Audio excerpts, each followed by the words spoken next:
as the sun will shine. I'm gonna get my share now. What's mine? And then the harder they come, the harder they fall, one and all.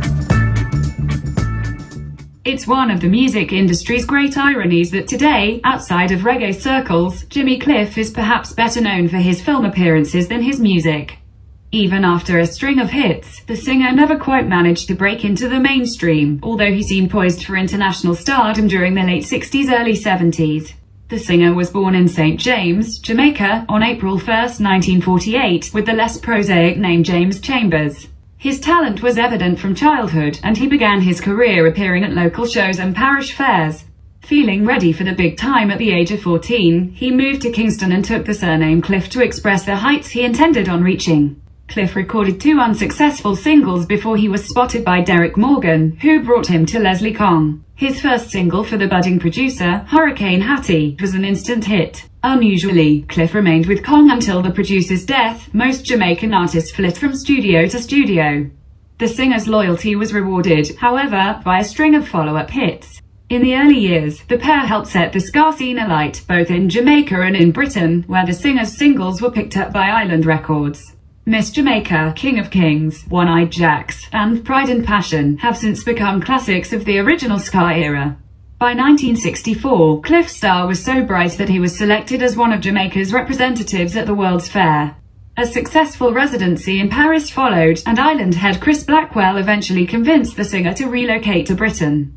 The label itself was in the process of shifting away from Jamaican music and into progressive rock, and thus Cliff began composing songs with an eye to cross over into that market. It was a risky plan, but ultimately a successful one.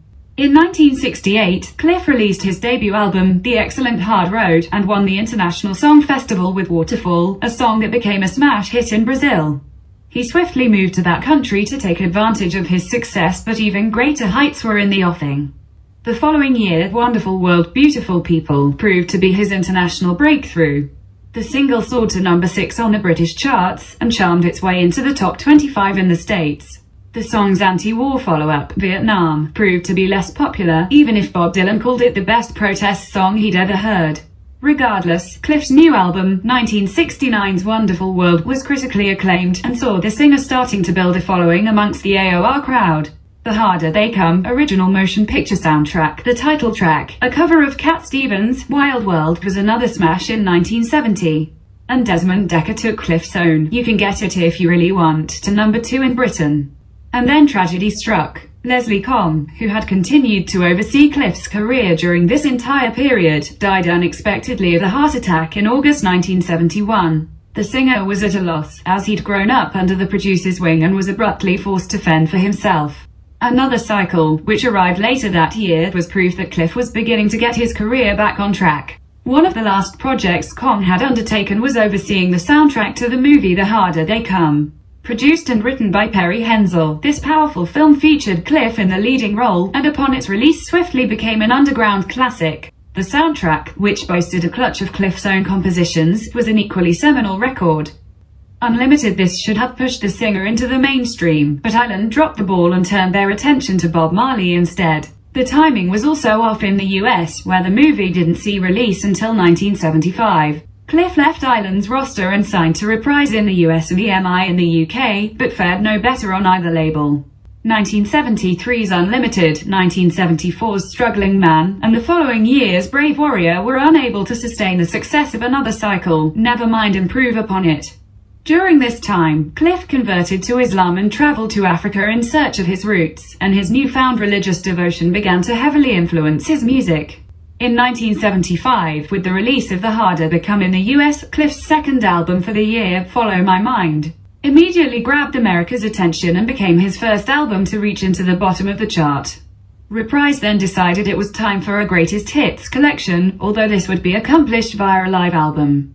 Rolling Stones producer Andrew Loog Oldham was brought in to oversee the project, and Cliff was sent out on the road to tour and record. What the label received was one of Cliff's most ferocious albums to date, Live in Concert. The singer was not ready to wallow in nostalgia, and throughout the rest of the decade he continued releasing albums that were thoroughly modern in sound and fierce in delivery. Give the People What They Want. Cliff ended his relationship with Reprise in the new decade with 1981's Give the People What They Want, and moved to Colombia. He formed a new backing band, Oneness, and embarked on a tour of the US with Peter Tosh. There was also a fabulous performance at Reggae Sunsplash that year. 1983's The Power and the Glory inaugurated his partnership with Kool and the Gang, and the album was nominated for a Grammy. Its follow-up, Cliffhanger, would win the award in 1985. However, 1989's Hanging Fire became his last effort for Colombia, although the singer continued to release material in both Jamaica and the UK during this period. Cliff also co-starred in the movie Club Paradise. He returned to the American charts in 1993 with his cover of I Can See Clearly Now, from the soundtrack for Cool Runnings, which glided into the top 20. More singles and albums followed, and the singer remained a potent musical force. A comeback album of sorts, Black Magic, which featured duets with high-profile stars like Sting, Joe Strummer, Wyclef Jean, and others, appeared from Artemis Records in 2004. In 2012 he partnered with Rancid frontman Tim Armstrong for Rebirth, a nostalgic return to form. Please subscribe for more cultural reggae history.